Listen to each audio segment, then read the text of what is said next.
What I wanted to kind of talk to you guys about, like I said, is kind of the overall everything of this entire project. So the big twist for the project, obviously, was incorporating all of these different mediums into your portrait, right? And on face value, haha, see, it's fun because it's a portrait. No, okay, fine, too early.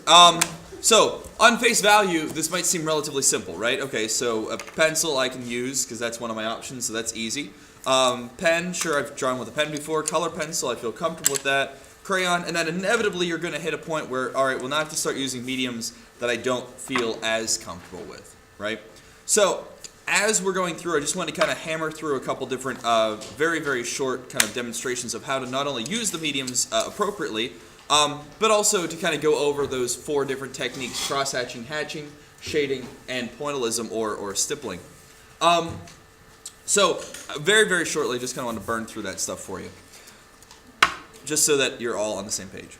So think about the big key with this project of making things easy on yourself is, again, knowing these mediums, right? Knowing how the materials work with the actual paper. So for example, just a regular number 2 pencil, relatively easy to do some shading, right? I can kind of throw down just a little bit of this and then kind of blur it out, and it shades relatively fine. You know, I mean, that's pretty easy to go.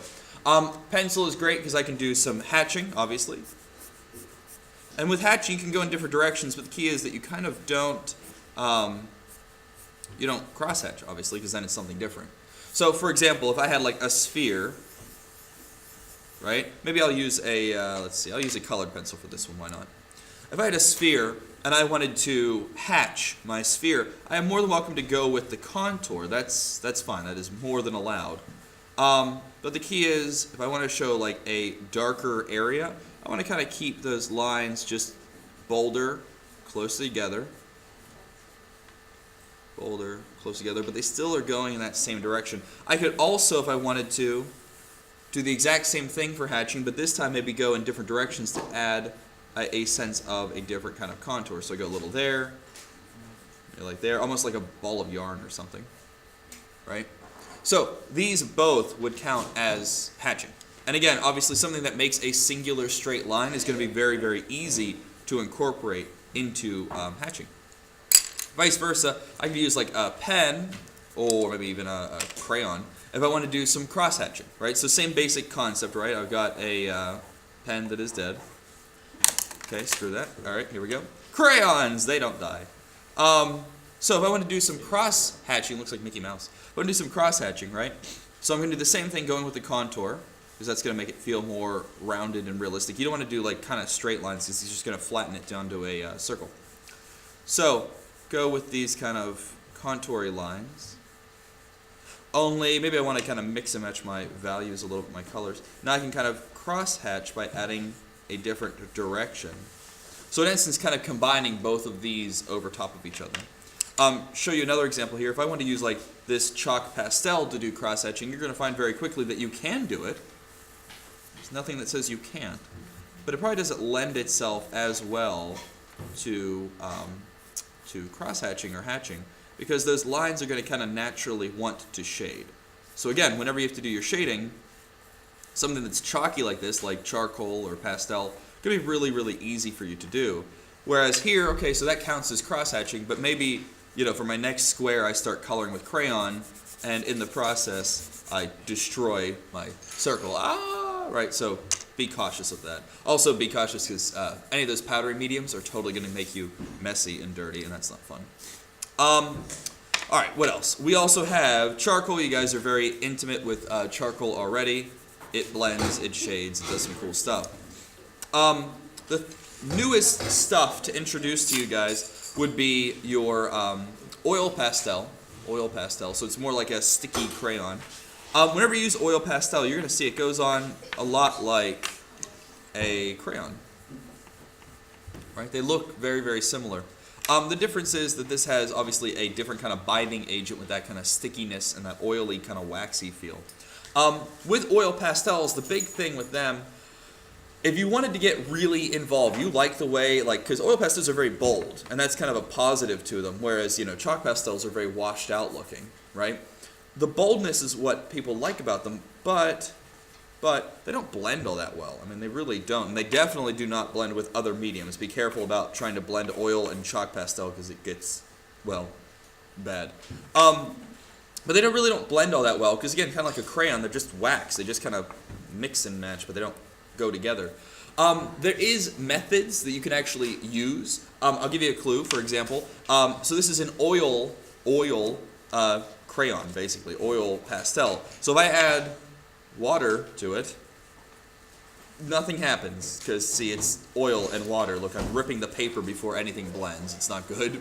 So don't try to blend with, your hand or water or anything like that.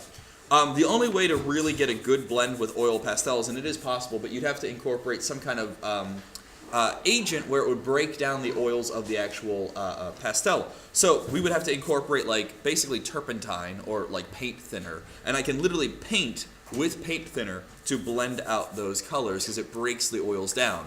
Now, because this is a high school and paint thinner is basically an explosive, we don't have any in the school. So sorry. I know, I used to for a while, but shh, don't tell anyone. But I don't have any. So basically, for all intents and purposes, you're going to treat this guy basically as a big fatty crayon. Also, if you're wondering, you want to do some detail with the oil pastel, I do have some thinner sticks of it so you can get some finer detail with it. Alright, so there's that. Other aspects. This is just kind of a very brief overview to think about here. But so let's say I'm working with magazine. I want to do some cut magazine. I love this blue sky, and I'd really like my nose to be blue. I don't know. Maybe I have a cold and I blew my nose. No? No? Sorry. Thank you. I'll be here all week. So obviously you can go through, you can cut it if you like that kind of crisp, clean edge. Maybe you're more of a ripper and you like that kind of jaggedy little decal of an edge here, right? So rubber cement, just very quickly, we've already talked about it, but I want to talk about it a little bit more. So here we go. A, remember, put the cap back on, please. Otherwise you're just wasting it. B, less is more. I do not need this much rubber cement. You don't. Oh my God, you don't need it. I promise. Just don't. So, if I kind of brush off that, get the excess off there. I've got a pretty decent amount right there. I put a little bit, just kind of paint it on. Okay, look at it all nice and shiny now. And then I take my cement and I put it on the paper where I want it to go. What a good time painting glue on paper can be. I make sure to tighten Los Capos. Okay? Now, give it 3 seconds. 1, 2, 3. Okay. You just want to get to the point where it's a little bit tacky. That's the big key. Okay? Because again, remember that glue is sticking in essence to itself, right? So I place this duder down, give him a nice pushy push. Really stick him there. And he's not going anywhere. He's on there for good. Okay? If you have any little bit that kind of squeegees out on the side after it dries, you can, of course, kind of just rub your finger over top of it and it will come right off. I promise. It'll be just fine. Okay? All right. Final, very short overview of some of these mediums. So the two things I have yet to talk about are pointillism or stippling, again, depending on if you're drawing or painting it, and watercolors. Now this stuff is the exact same stuff you used when you were in 3rd grade. It's the same little briquette-looking doodads. They are not good, I won't lie to you. But they are watercolor, and they will do the job. You'd be surprised as you get more and more proficient with painting, which is kind of where we're headed for this class. As you get more and more proficient, you can do a whole lot with this very limited range of colors. Obviously, you're going to need a little couplet of water here.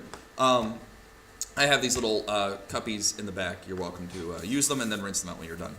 But also, I want to talk about pointillism and stippling. So, for example, let's say I'm going to use some color pencils for a second.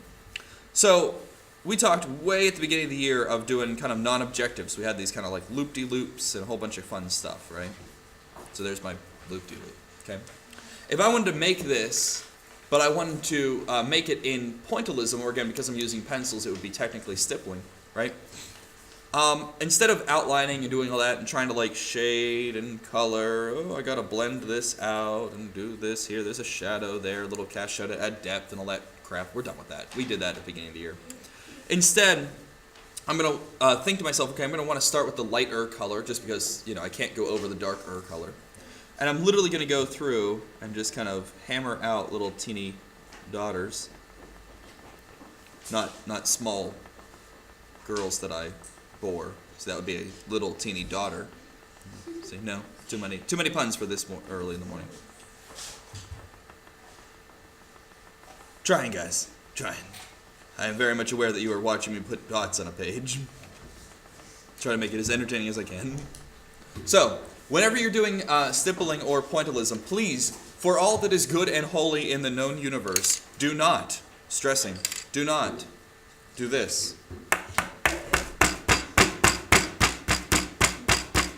You are not playing a game where you're trying to not stab your fingers. Please do not stab my, right? Yeah. Well, you kids, right? Please do not stab the paper. It has done nothing to you. You do not have a vendetta against it, right? Don't do that. Now, at the same time, you don't need to be so precise that you're sitting here. Here, I'll show you. Get like a close-up. You do not need to do one of these.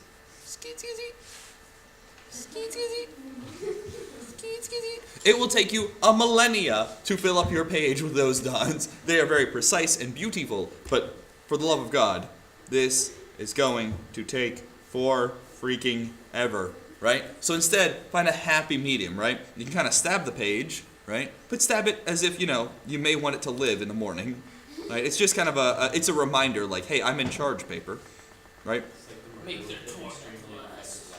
Yeah, exactly. It's like you're stabbing them with a hammer. Or a spoon. Or a mace. Sure. Those are all blunt objects. Good job, guys. A spoon was. Spoon's a blunt object. It's not sharp. I'm not sharp. But anyway, so you're going to lay down some little teeny tiny dots. And then don't be afraid to kind of mixy-matchy a little bit, right? So I still want that nice cast shadow.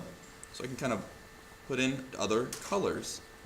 Remember too, and this is just kind of a little fun factoid for you guys, remember as well that as you're doing this self-portrait here, you can go super realistic and try to get like skin values and stuff, and we're going to talk about painting skin later on in the year and how to actually get good values.